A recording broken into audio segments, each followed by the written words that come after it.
Lawmakers in the state of New York have passed legislation that would basically allow them to hand over Donald Trump's state tax returns to any investigative body, which includes Congress. They're just waiting on Governor Andrew Cuomo to sign it into law. And then, bam, as soon as that happens, congressional Democrats can get their hands on Donald Trump's taxes, at least the taxes from New York.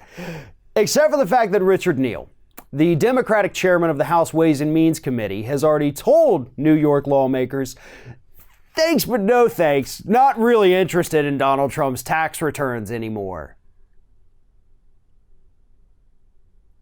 What? Really? Really, Chairman Neal? This is what you're going to go with now? You've been fighting Steve Mnuchin for months now. You've sent 3 separate requests telling him you want Donald Trump's federal tax returns. Lawmakers in New York have come up to you and said, hey, I know it's not the federal tax returns, but his businesses are based out of New York. This is his headquarters. These are where all of the banks are located that he's allegedly committed bank fraud with. Wouldn't you like at least these state tax returns? And Neal says, no, I want all of them. I'm not going to settle for state tax returns. And his logic in declining these state tax returns is absolutely absurd. He says that if we take the state tax returns, that's going to hinder our ability to get our hands on the federal returns. It has nothing to do with your ability to get those federal returns. It will not impact it one way or the other. Those two are not related in any way. Not to mention the fact that if Donald Trump did commit the bank fraud that Michael Cohen says he did, that the banks say he did, why not just take the state tax returns? Because those would show the same thing. Those would show that.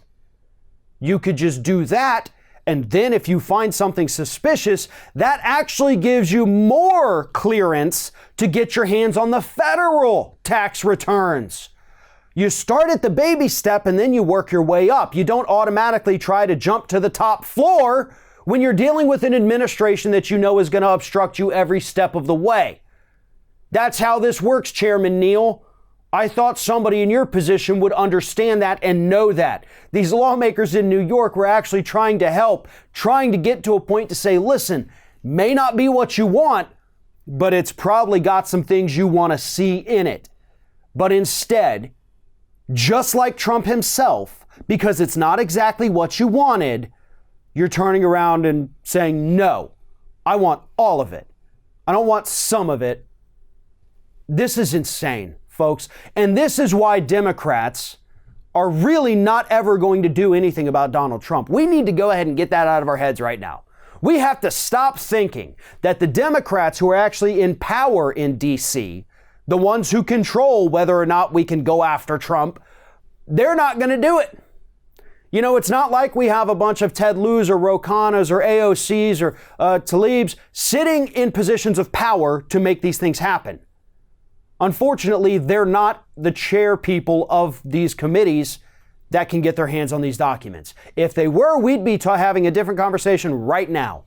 But unfortunately, leadership positions tend to go to the mealy-mouthed, wishy-washy kind of centrist, corporatist, I don't want to make waves type Democrats, and that's why we're having this conversation today. Chairman Neal is absolutely lying about the reason he doesn't want to take those New York state tax returns.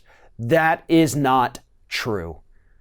If you were really serious about holding this president accountable and checking his bank records for any crimes that you may think he may have committed, the first place to start isn't the federal tax returns. It's those in New York, where most of his businesses have their headquarters. Thanks for watching, everybody. And don't forget, if you like what you see here, like, comment, share, and subscribe to our channel. And now you can also become a member of Ring of Fire and get exclusive early access to certain Ring of Fire videos all throughout the week. Just click on the little join button right below the video.